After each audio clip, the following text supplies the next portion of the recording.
Quiet morning again out here. 6 chapters into this book now. And this one asks a question I genuinely didn't expect a book this intense to spend real time on. Once you've actually done the impossible thing, once the armor's been built and the goal's been hit, what was any of it actually for? The chapter is called It's Not About a Trophy, and it comes after everything the last several chapters have described. The weight loss, Hell Week, the illness and the restart, the whole grueling climb toward becoming a Navy SEAL. What this chapter describes, once that goal actually gets achieved, is something a lot of people who reach a long-chased goal quietly discover and rarely talk about honestly. The medal, the title, the external marker of having made it, didn't actually feel like the point. It felt almost beside the point, a small, flat object standing in for something much larger that had actually happened somewhere else entirely, inside, over the course of the whole difficult process, rather than in a single moment of finally receiving recognition for it. I want to spend this whole episode on that gap between the trophy and whatever the trophy was supposed to represent, because I think it's one of the most quietly important ideas in this entire book, and it happens to land directly on something this particular channel has to think about constantly, given the format it's built around. It's worth naming, too, why this chapter comes exactly where it does in the book, right after the hardest physical stretch this whole story has described. That placement isn't an accident. The disappointment this chapter describes only really shows up after a genuinely difficult process has actually been completed, which means the book had to earn the right to ask this question by first walking through everything the previous 5 chapters covered. There's a reason this particular ordering matters beyond just narrative structure, and it's worth naming directly. A person who hasn't actually done anything genuinely difficult can nod along to It's Not About the Trophy as an abstract, almost obvious sounding piece of wisdom, the kind of thing that costs nothing to agree with from a distance. The person who's actually just spent months chasing something hard, and who's actually standing there holding the small, unremarkable object that's supposed to represent it, is the only person who can really feel the gap this chapter is describing rather than just intellectually understand it. That's probably why this idea gets its own chapter here, rather than being folded into a single paragraph somewhere earlier. Some lessons only actually land once the reader has enough of their own difficult process behind them to recognize the shape of what's being described. Here's the distinction this chapter draws, and it's worth being precise about it rather than just nodding along to the title. A trophy is an external marker, a medal, a title, a number, a piece of recognition that exists outside of you, granted by someone else or displayed for someone else to see. What actually changes a person isn't the trophy. It's everything that happened in the process of earning it, the specific capability built, the specific character forged, all of which remains completely intact whether or not the trophy ever actually gets handed over. Asterisk, 2 people can go through the exact same difficult process, and only one of them might walk away with the external recognition. The internal transformation, if the process was real, happened to both of them regardless.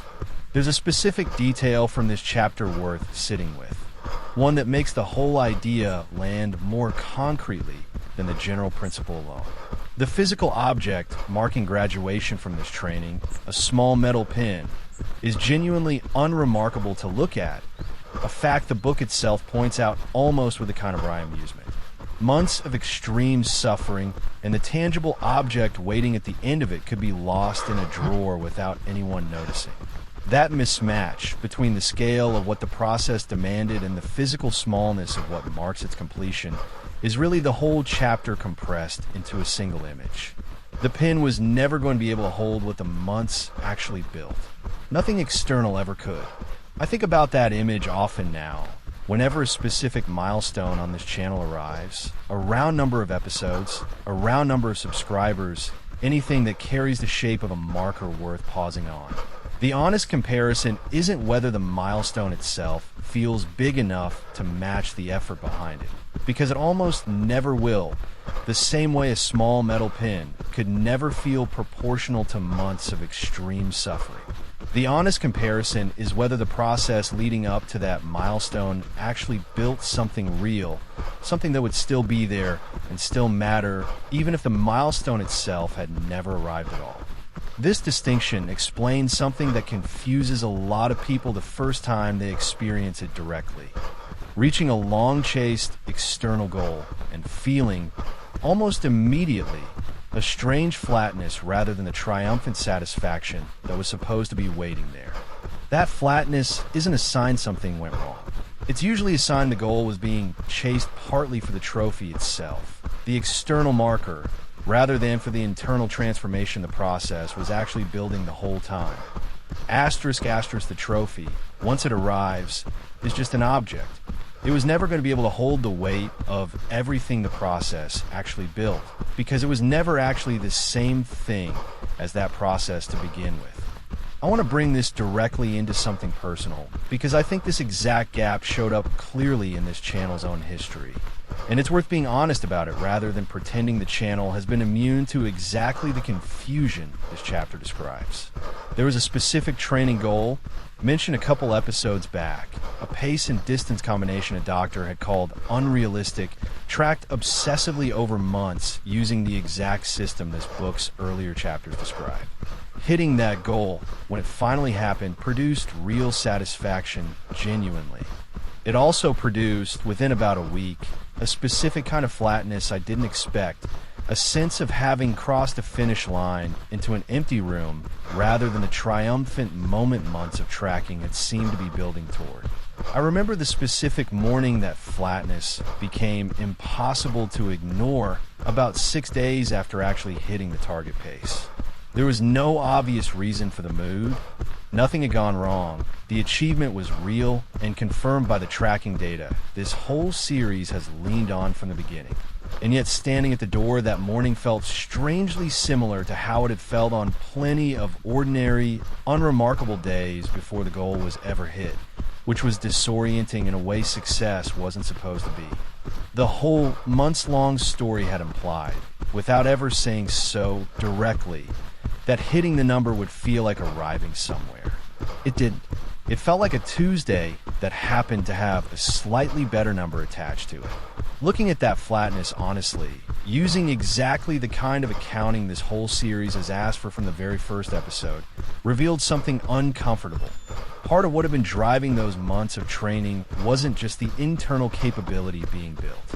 It was the anticipated external moment of finally being able to say the goal had been hit to a doctor, to an audience, to anyone who doubted it. That external moment, once it actually arrived, was smaller and flatter than the whole process that had built up to it. Exactly the gap this chapter describes. Asterisk asterisk the actual value, it turned out on reflection, had never really been the specific pace number itself. It had been the months of obsessive tracking, the plateau that got worked through, the restart after setback covered a couple episodes ago, all of which had genuinely changed something durable about how difficulty gets approached now, regardless of whether that specific pace number had ever been hit at all. This connects directly to something this channel has to reckon with more than almost any other kind of project, given the format it's actually built around. A channel like this one runs on numbers that look exactly like trophies, subscriber counts, view counts, comments, the visible external markers of whether any of this is actually landing with anyone. Those numbers aren't meaningless, and this chapter isn't arguing they should be ignored entirely, any more than it's arguing the specific pace number from a couple episodes back was meaningless.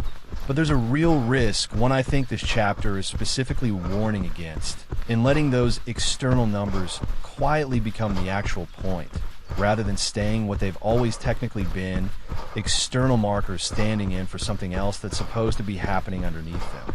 It's worth being specific about how that risk actually shows up day to day, rather than staying abstract. It doesn't usually announce itself as a dramatic decision to chase numbers over substance. It shows up quietly, in small choices, checking a view count first thing in the morning before anything else, feeling a specific kind of low mood on a week where the numbers dip regardless of whether that week's actual work was honest and good, subtly shaping which ideas get covered based on what seems likely to perform well rather than what actually feels true and useful.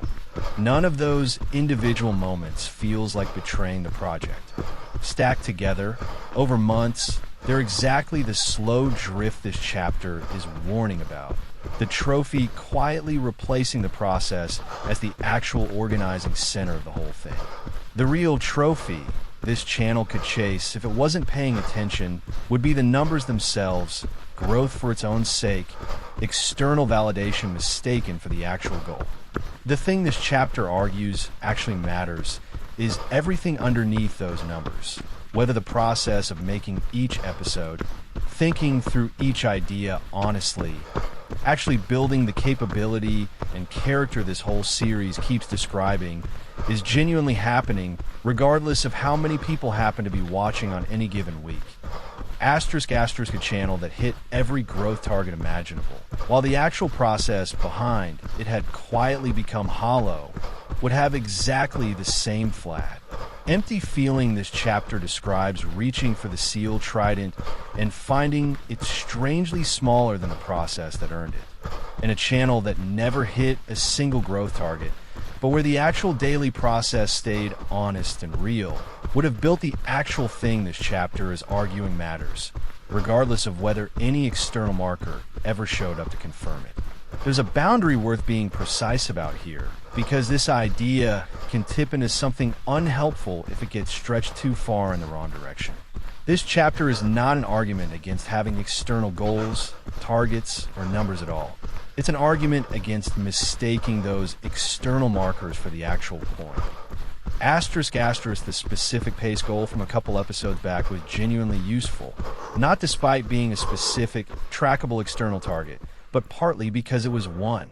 External targets give a process something concrete to organize around.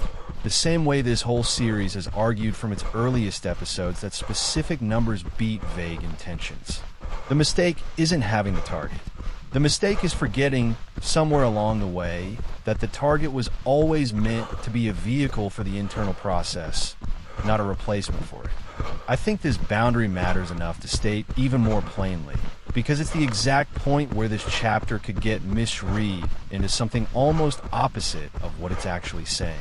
Someone hearing it's not about the trophy could reasonably conclude that setting specific, trackable goals is itself the problem, that the whole discipline of tracking numbers this series has built up across 5 previous chapters was somehow a mistake all along.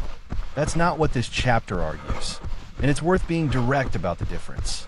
Tracking a number honestly, using it as a vehicle for a real process, is exactly what earlier chapters recommended. Letting that same number quietly become the entire reason the process exists is the specific failure mode this chapter is naming. The tool didn't change between chapters. What changed is the warning about how that same tool can quietly get misused. It's worth naming the practical difference between these two uses of the same number, because from the outside, they can look identical, the same tracking, the same checkpoints, the same visible target. The difference only shows up in what happens if the number were suddenly removed from view. A well-placed number leaves the process intact without it. A number that's quietly become the whole point leaves a hollow process behind, one that would stop feeling worth doing the moment nobody could confirm the result. That invisible difference, tested honestly through exactly the kind of imagine removal exercise this chapter's practice section builds around, is really the only reliable way to tell the two apart from the inside. I want to walk through how to actually tell the difference in practice, because don't chase trophies, chase growth is easy to agree with and genuinely hard to apply honestly in the moment a specific number is sitting right there, visible and countable. The test I found most useful once I actually started applying it after that flat week following the pace goal is imagining the external marker permanently withheld and asking honestly whether the process leading up to it would still feel worth doing. If the answer is yes, if the months of tracking, the plateau, the restart would all still have felt worthwhile, even in a version of events where nobody ever found out about the final number. The goal was functioning the way this chapter describes, a vehicle for something real rather than the point itself. If the answer is genuinely no, if the whole process would have felt pointless without the external confirmation at the end, that's the specific signal this chapter is asking a person to notice and take seriously. I applied that same test to this channel directly, honestly, because it felt important to actually do the exercise rather than just describe it as a thought experiment for other people.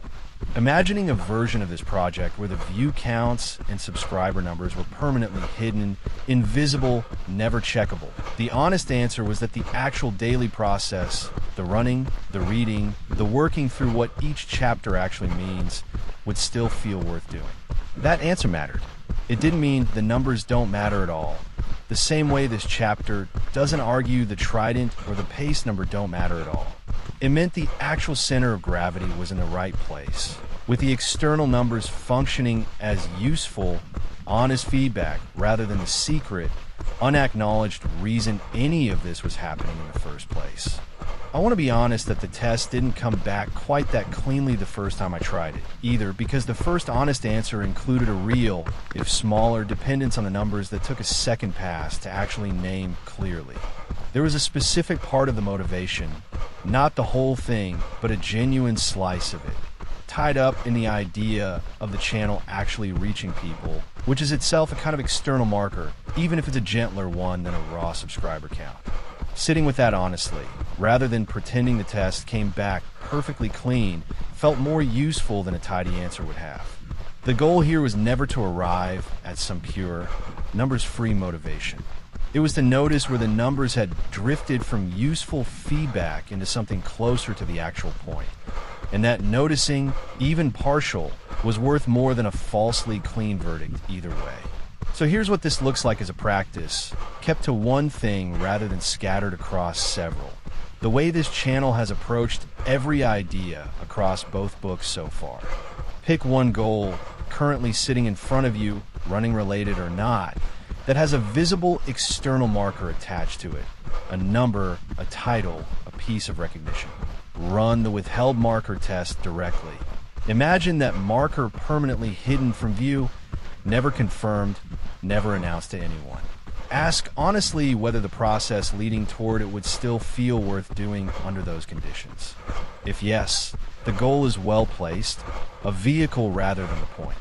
If no, that's worth sitting with honestly, not as a reason to abandon the goal necessarily, but as useful information about where the actual motivation has quietly been living.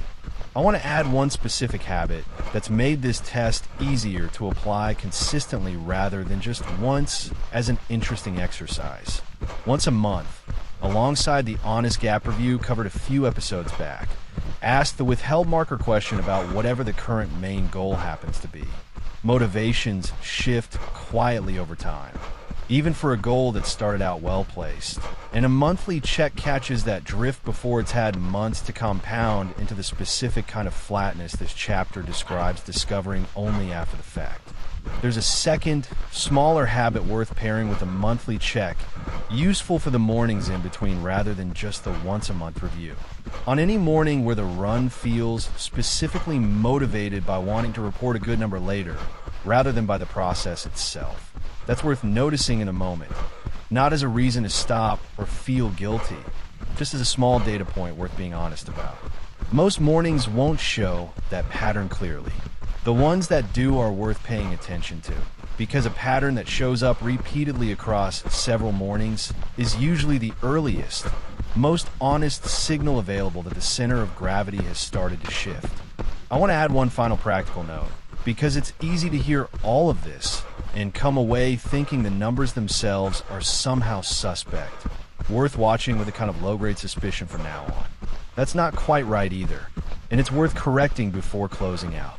A number checked honestly, as feedback rather than as the secret point of the whole exercise, is simply useful information, the same kind this entire series has leaned on since the very first episode scale reading. The goal was never to distrust the numbers themselves. It was to keep noticing, honestly and repeatedly, which side of the withheld marker test they're actually sitting on, since that answer, this chapter argues, can genuinely shift over time, even for a number that started out perfectly well placed. Tomorrow morning, whatever number or marker is currently sitting somewhere in view, a pace, a subscriber count, anything external and countable, isn't actually the thing this whole project has been building. It's a marker, a useful one, worth tracking honestly the way every earlier episode in this book has argued for. But the actual thing, the capability, the character, the specific person built through months of honest, difficult mornings, was never something a trophy could hold in the first place. And it doesn't disappear or diminish, depending on whether anyone else ever sees it or hands it back in recognition. There's a specific reason this idea felt worth sitting with for a full episode rather than compressing into a quicker point, and it has to do with timing more than content. This chapter shows up in the book right after the hardest stretch of physical suffering the whole story describes, at exactly the moment external validation would feel most deserved and most tempting to chase. That's precisely why the lesson lands where it does. A person who's just been through something genuinely difficult is the person most vulnerable to mistaking the recognition for the point, because the recognition after real suffering feels like it should mean something proportional to what it cost. This chapter's whole argument is that it doesn't, not because the suffering wasn't worth it, but because what it was actually worth was never something a medal could hold to begin with. I think that's worth remembering for this channel specifically. 12 episodes into one book and 6 into another, 18 mornings of honest work behind this project so far. Whatever recognition this whole thing eventually does or doesn't receive, subscriber numbers, comments, the visible markers of whether any of it landed, was never actually the reason worth continuing. The reason worth continuing was always sitting in the 18 mornings themselves, and whatever got built quietly across all of them, regardless of who happened to be watching on any particular week.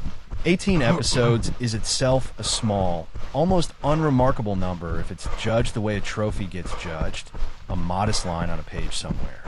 Judged the way this chapter is actually arguing things should be judged, it's 18 separate, honest attempts to think something through clearly and say it plainly, which was always the actual point, trophy, or no trophy attached to any single one of them. I'll see you on the trail tomorrow. Same time, same choice, trophy or no trophy attached to it. This is Run to Evolve.